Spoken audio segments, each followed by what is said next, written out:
Right, recording. So hi you guys, good morning and welcome to my channel. I'm back with a new video and we have to check him out more. Jon Bones Jones, the most controversial MMA fighter of all time, one of my favorites. So I'm not gonna ramble, let's get straight into this video. Alrighty, I'm ready. Come on. As long as you never quit, it's never over. I'm back here.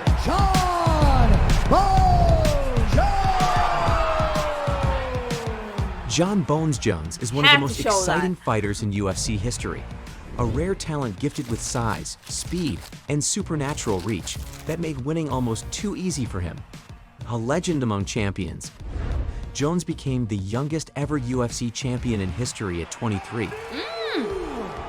I didn't know that.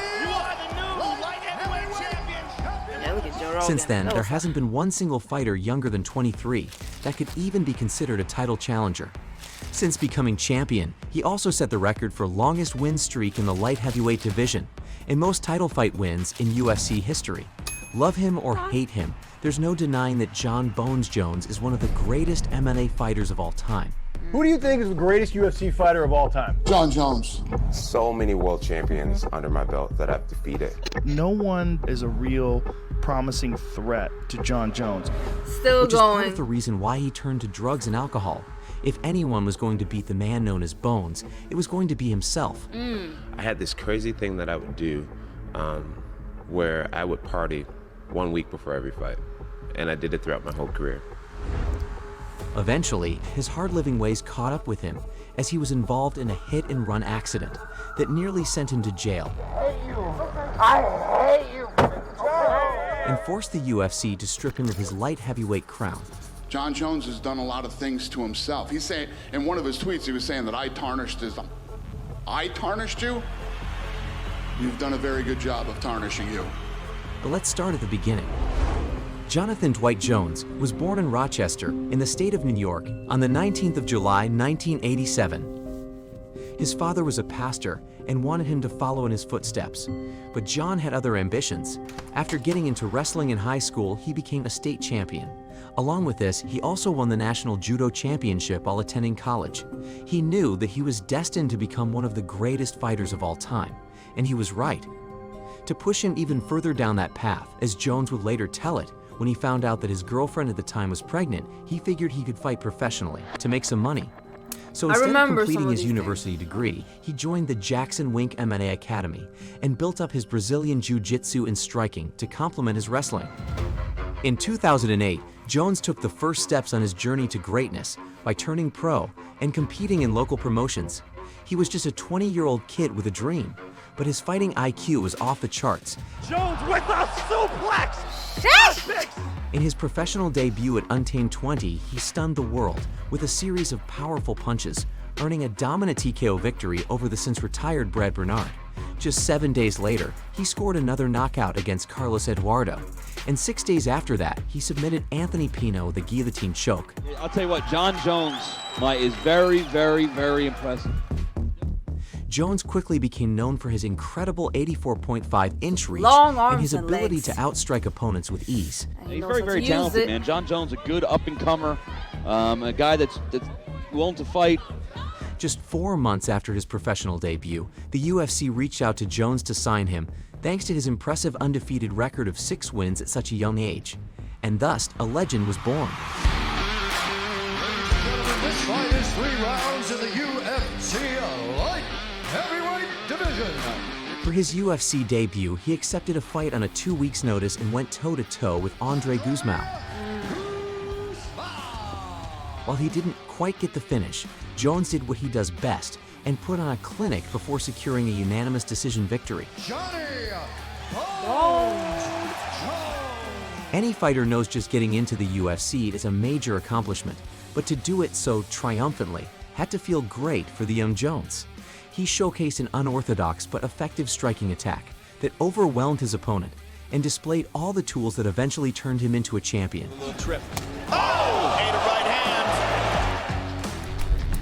Jones's next challenges, Stephan Bonner and Jake O'Brien, were quickly dispatched as he added 2 more dominant victories to his record. The first of these two fights, in particular, is worth mentioning as it was a real step up in competition. Bonner was a finalist on the original Ultimate Fighter and had shared the cage with some of the best the sport had to offer. Many believed that Jones had too little experience to win this match. Instead, Bonner probably still has nightmares of that night. Bonner trying to drag Jones to the ground, but unsuccessful. Jones dominated the fight, showing off a variety of suplexes, kicks, and elbows that his opponent just had no answer for. He's like, what is going After I'd been on? fighting him that first round, sitting on my stool, I'm like, this guy is fucking good, man. He's gifted. You know, and he was so hard to get close enough to hit. So I'm like kind of falling in with my punches, then you'd end up in his clinch, and then you're toast, you know, you're getting taken down. In just a few short months, he had taken the UFC by storm with his incredible size, speed, and reach. By early December 2009, the hype around Jones was so high Look at that blood. that he was given a Crazy. prominent spot on a cable TV UFC fight card, where the world would get a chance to see his incredible skills on full display. Against Matt Hamill, And Jon Jones was absolutely dominant in the fight. And at one point, he was on top of Hamill, and he was looking to finish the fight by delivering strikes. Matt Hamill's in deep, deep trouble. Jones continued punching, pausing occasionally to look like, up "Look." the referee, who seemed to have no interest in stopping the fight, despite the overwhelming offense of Jones He and even got the complete sympathy for lack the of guy. Like, response from Hamill. beat him up. I would die before I tell. You know, I would never tell. So Jones went looking for something new with which to end the fight. That's when he started using 12 to 6 elbows, a prohibited striking technique. 12 to 6 elbow is just like if you're looking at a clock, guys, and your fist points towards the 12, and you bring your elbow down towards the 6. I So got straight goosebumps. up and down elbow. This is what caused the referee to finally intervene and stop the fight. The referee for that match was Jones looking like it was about time. Steve Mazzagatti. Steve Mazzagatti stepped in, broke the action, checked on Hamill. Didn't think he could continue. Can't continue because of illegal strike. Pretty obvious where this goes. You disqualify Jon Jones. Due to intentional elbows, there's been a disqualification of Johnny Bones Jones. Therefore, the winner is Matt Hamill. This put a blemish on his undefeated status. If there was an illegal strike and the referee called it illegal and decided the other athlete can't go on, there was only one remedy for that situation, which is a disqualification, which was called. It would be later discovered that earlier in the fight, Matt had also dislocated his shoulder, and many believe the referee should have stopped the match sooner. Others say that it should have been ruled as Oh no my contest, God. and some have through the years insisted that the decision should be overturned. Does anybody here disagree with me that Mazzagatti is a fucking toolbox? Ultimately, the referee took the brunt of the criticism. Hamill himself would later write on his personal website that he believed Jones did nothing wrong, and that he didn't consider himself to be the winner. Setting the controversy aside, the most important thing that we should take away from that fight is that nobody had ever dominated Matt like that before. And as of this video, this is still the only loss on Jones' record. Ultimately, however, it didn't turn out to be an He lost like overpowering that? blemish on his reputation, if only because Jones' life outside the cage has provided it with such stiff competition. But we'll talk more about his controversies in just a second. Before we do, please subscribe to the channel. I'm a huge MMA fanatic, and I make documentaries on the life and career of the most interesting fighters. Subscribing will help us stay in touch. Send him back down would be gigantic for him as well. In 2010, Jones silenced his doubters by delivering devastating defeats to Brandon Vera and Vladimir Matyashenko. Oh man, the point of the elbow right in the eye socket. After their match, Vera was diagnosed with multiple fractures to the face, requiring him to stay away from the octagon for months. Johnny Bones Jones, ladies and gentlemen. Jones' rise to glory gained significant I got so much momentum in chills, you 2011 guys. when he defeated Ryan Bader with a guillotine choke.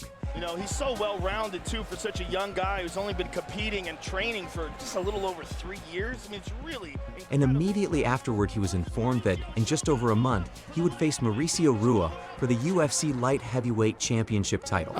My heart is racing, but it's God, man. God is just so good. I'm emotional, but it's just excitement and just me being so grateful and realizing the power that God has. When He wants to do something great for you, He will. Congrats, another fight. Jones was still a 23-year-old kid and less than 3 years removed from his pro debut when he encountered the 29-year-old Rua. What about Jon Jones excites you? Yeah, actually, everything that has been said, everything that people were saying, you know, the whole hype, really serves as motivation. This is the moment you've all been waiting for. It's time! What's he gonna say? For the undisputed UFC. By now, UFC fans were pretty accustomed to seeing Jones dominate light heavyweights. However, they were still curious to see how he would fare against the best fighter in the division. Look out for the elbows. There it is. Jones 12-1 in his MMA career. It only took a few minutes to get a definitive answer. He was great. Absolutely, unarguably great. Jones attacked from the outset with knees, kicks, and all forms of takedown attempts, and then battered Rua on the mat with elbows. Jones throwing that side kick to the thigh. Nice knee by Jones. He drew blood with additional elbows in the second round. Well, he's so confident right now too, Mike. He's really having his way with Shogun. And because of that, he's not getting... Jones to be the greatest talent ever seen in the UFC. And his skills. He's phenomenal. Mike. Incredible. The best ever. Jon Jones, the new UFC light heavyweight champion. He said, And just like that, he became the youngest champion in UFC history. Jon Jones got through a tough test tonight and passed with flying colors. The real challenge starts now. In addition to this octagon triumph, Jones had showcased his heroic side on the morning of the fight. While out for a run with his coaches in Paterson, New Jersey, he foiled a robbery by chasing down the suspect. This act of bravery further solidified his stellar reputation. Then I hear the story about how he runs out and stops this guy that just robbed these people, waits for the police to come. I'm like, man, that's a pretty big day for a guy. Then he comes in here and dominates Shogun. You know, the only thing left to do is to deliver a baby on the way home tonight. However, they say that a champion isn't truly a champion until he makes his first title defense. And so in September 2011, Bones faced off against Quinton Rampage Jackson, who declared that he would knock Jones out and end his not hype. getting there, but staying there. Jon Jones on 24. Jones defeated a Rampage who was in the best condition, physically and mentally, that he had been in for a long time. Still, Rampage never even came close to landing a meaningful strike. I feel like Jones is a smart fighter, and it was really hard for me to hit him. He wouldn't let me hit him. It should be noted that Rampage also complained about Jones being a dirty fighter. He's like the dirtiest fighter. He's the dirtiest fighter creative. too. He'll put his fingers in my eye. Still, this impressive victory solidified Jones' place as the best fighter in the division, and he would wrap up 2011 by defeating Lyoto Machida. Jones is one of the most dynamic fighters in the game, continually evolving with time and altering his game to adapt to his opponent's styles. He's known for his diverse kicking arsenal, which includes roundhouse kicks, front kicks to the head and body, and the deceivingly damaging oblique kick to the knee. He's a brilliant fighter from the clinch as well, and his spinning elbow often catches his opponents off guard. I go here. Boom. However, what truly sets him apart is his ground and pound technique. In 2012, Jones put on another dominant performance against a former UFC champion when he defeated Rashad Evans. It's a good time for me to submit my legacy, and it's a perfect opportunity and perfect chance for me to do that. Okay. Though Evans was the first man to go a full 5 rounds with Jones, he was simply outclassed by the champ. In short, Jones beat him in every aspect of the fight. Evans is an extraordinary quick, exceptionally strong, abnormally well-conditioned light heavyweight. He also had a psychological advantage over Jones that no other fighter could possibly have. He had been his training partner in the past. He tagged him. Regardless, he never had a chance. Jones used his trump card, his insane inch reach, to stay out of harm's way while figuring out novel methods of pulping his opponent's face. Toss in his customary arsenal of leg kicks, and you get the picture. Well, we getting the picture. Jones was on top of the world. Fresh off his huge win against Evans, he became the first MMA fighter to be sponsored by Nike. Oh, wow. But he got himself into a bit of trouble when he crashed his Bentley into a pole in Binghamton, New York, one early morning in May of 2012. He was arrested on the scene and was very fortunate that he did not get himself or anybody else seriously injured. But for the first time, his public image took a hit. It was a shock to most people that he would put himself in this kind of position. Sadly, it turned out to be a sign of things to come. To further showcase how immature he really was, he then incurred the wrath of Dana White after refusing to fight at UFC 151. This is probably one of my all-time lows as being president of the UFC over the last 11 years. For the first time in 11 years, we're going to cancel an event. This was supposed to be a battle between Jones and Dan Henderson, but when Henderson pulled out of the fight due to an injury, Chael Sonnen was chosen to replace him. However, Jones refused to take the fight. As a result, UFC 151 became the first event canceled by the promotion. White crucified Jones in the media for not accepting the fight, and for the first time in Jones' life, he started to look cowardly and selfish, as fighters and fans alike gave him a ton of grief for not taking the fight.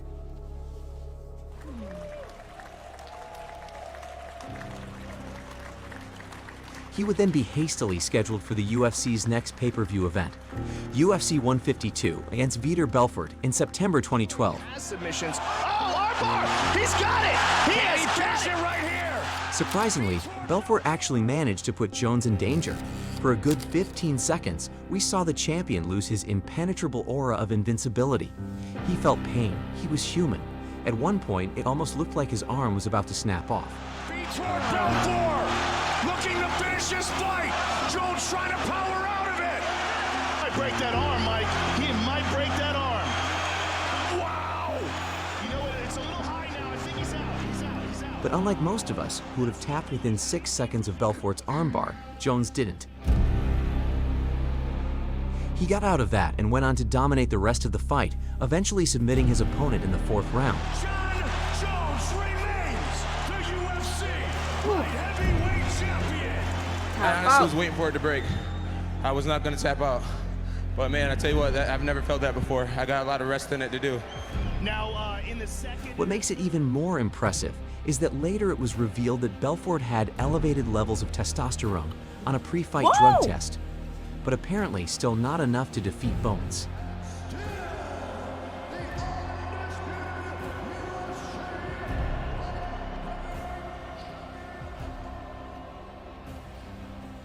Joe, I don't promote fights, I pick fights. I'm better than John Jones, I'm better than Sean Combs, I am even better than John Holmes. John Holmes is a dead junkie, and Sean Combs is like a rapper. Is that the other guy?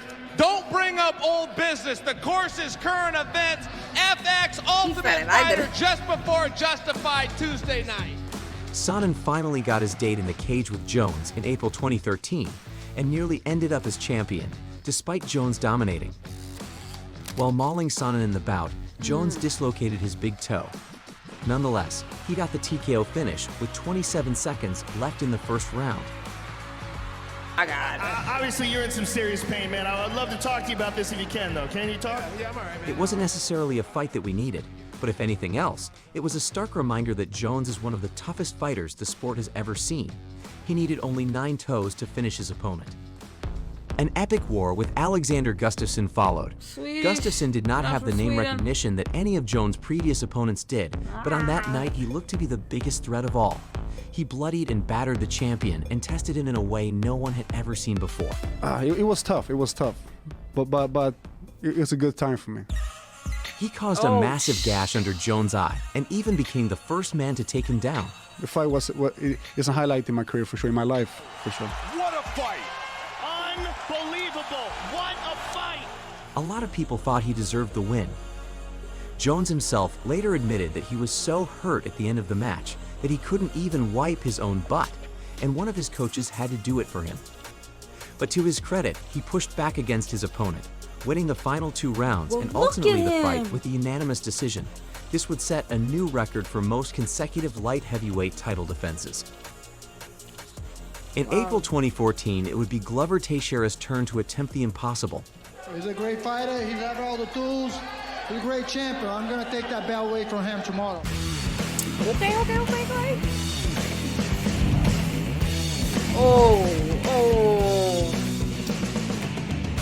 He may have stuffed a majority of Jones' takedown attempts, but he also managed to get hit more than twice as much as he hit Jones. Ultimately, it wasn't a good night to be standing across the cage from Bones, who left the octagon with yet another win.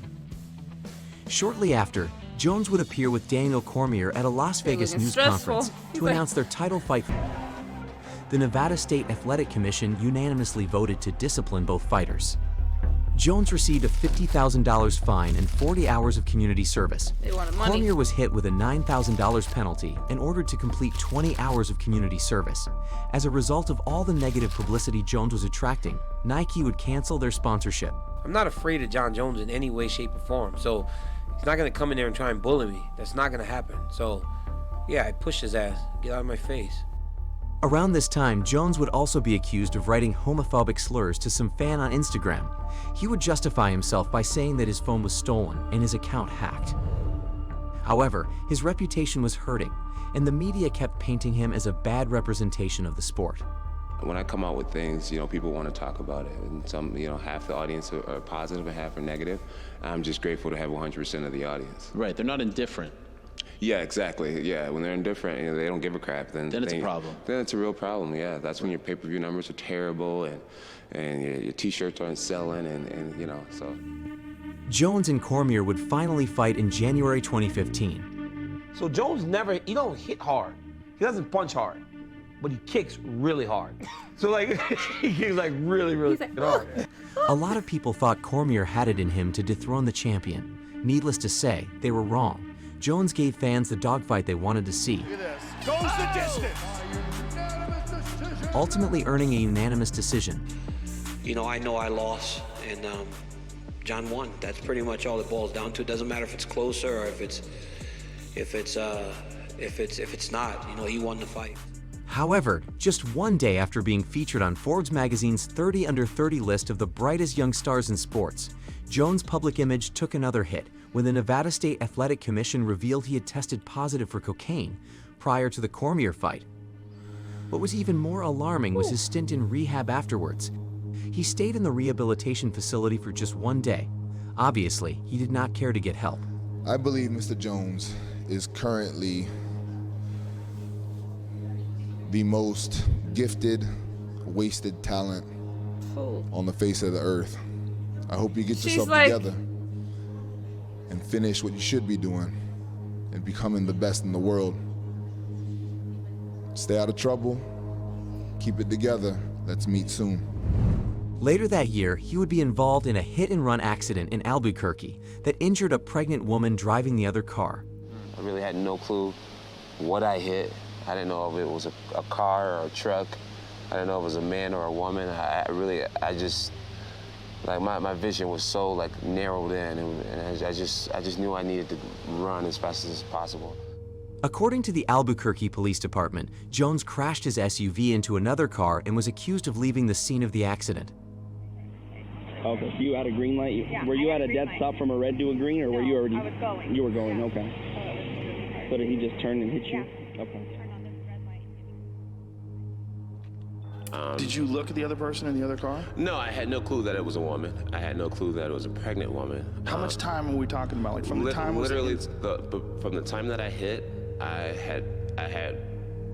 was over a fence probably 8 seconds later. It was literally a super reactionary Jones turned himself into the police 24 hours later.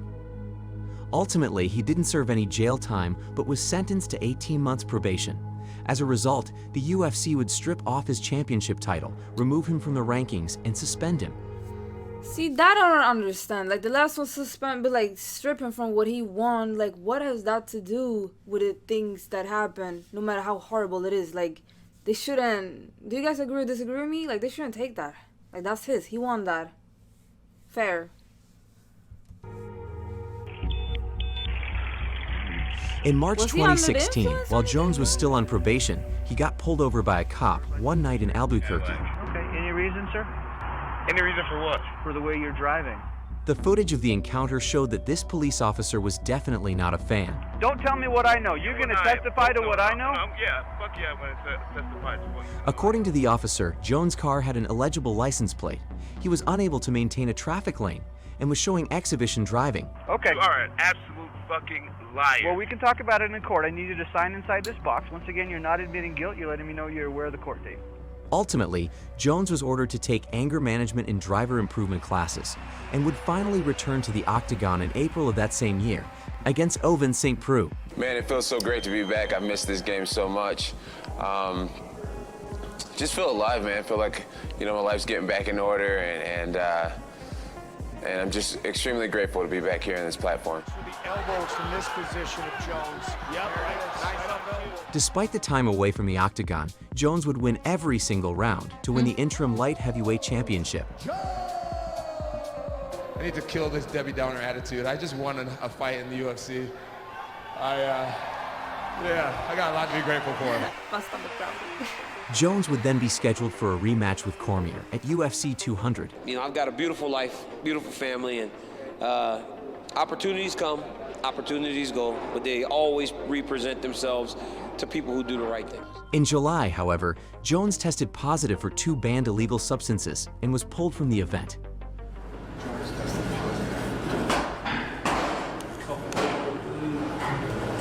Man, come on.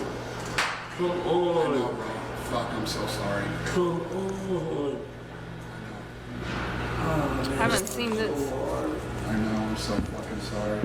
Like, is there anything I can do? Like, I'll sign a release and we can just fight. Can't do it. That's a bummer. Jones said that he was innocent and that the result were wrong due to him having used a sex enhancement pill. And I've taken sex pills several times throughout my adult life. Highly recommend it, guys. Fucking great. Anyways, Well, you're that Still, young. he was suspended for 1 year and stripped of his interim title, making him the first champ to be stripped twice. Around then, interviewed by ESPN, White would call Jones the biggest screw-up ever. It just sucks that he's had so many controversies in his life, but I'm hoping he puts all that shit behind him. After a 15-month absence from a cage, Jones would get another shot at the title at UFC 214 in July 2017 against Daniel Cormier. Hey guys, I made it to the event. I'm gonna kick his ass this time. Good luck to you, sir. The champion, ladies and gentlemen. In a superb match, both fighters had their moments. Beautiful trip by Daniel, but he wound up on the bottom.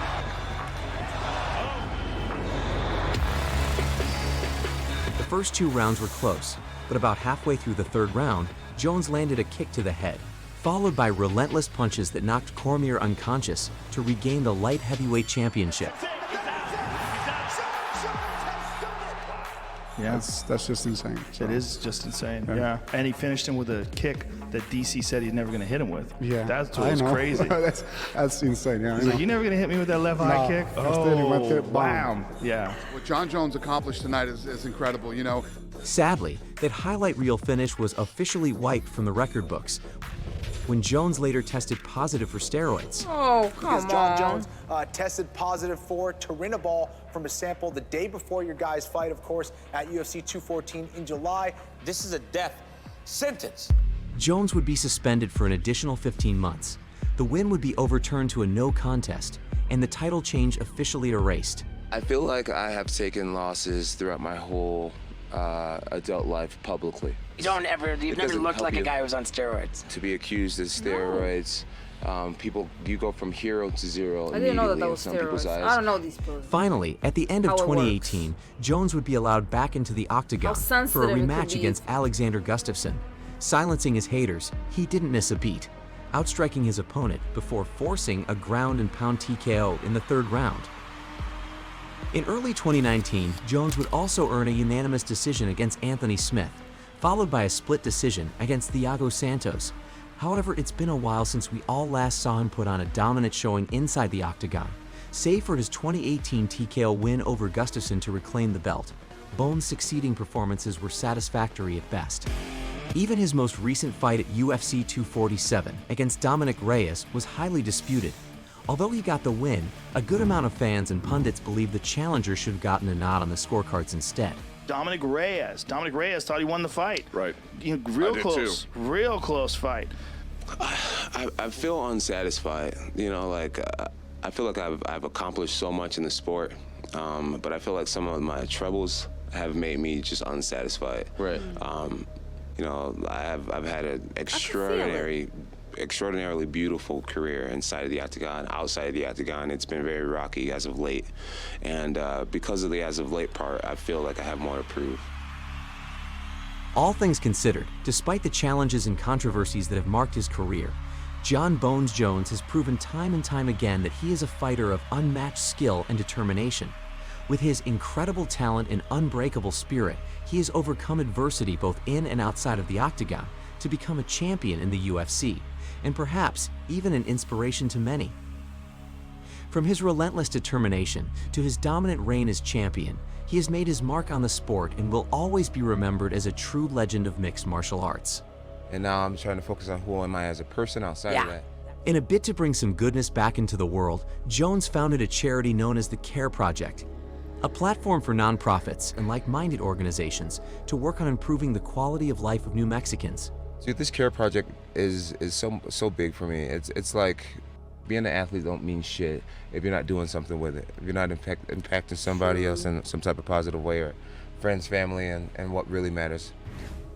This is the story of Jon Jones, a man who has shown us that even champions bleed, both inside and outside the cage. But it's not over. It's not over. First fight in the heavyweight, I can't even talk. Heavyweight division, he won that one. Amazingly crazy. He got another one coming up. He's just setting the bar even higher. And I feel like he's changing his reputation and legacy from when this video was made till now. This can't be common how his route is looking. Yeah. He's great. One of the greatest, if not the. You guys are gonna have to comment down below and leave your opinion. I really enjoyed this video. I hope you guys did too. Like, comment, subscribe, all the good stuff, and hopefully I'll see you in another video. Appreciate you watching. Bye.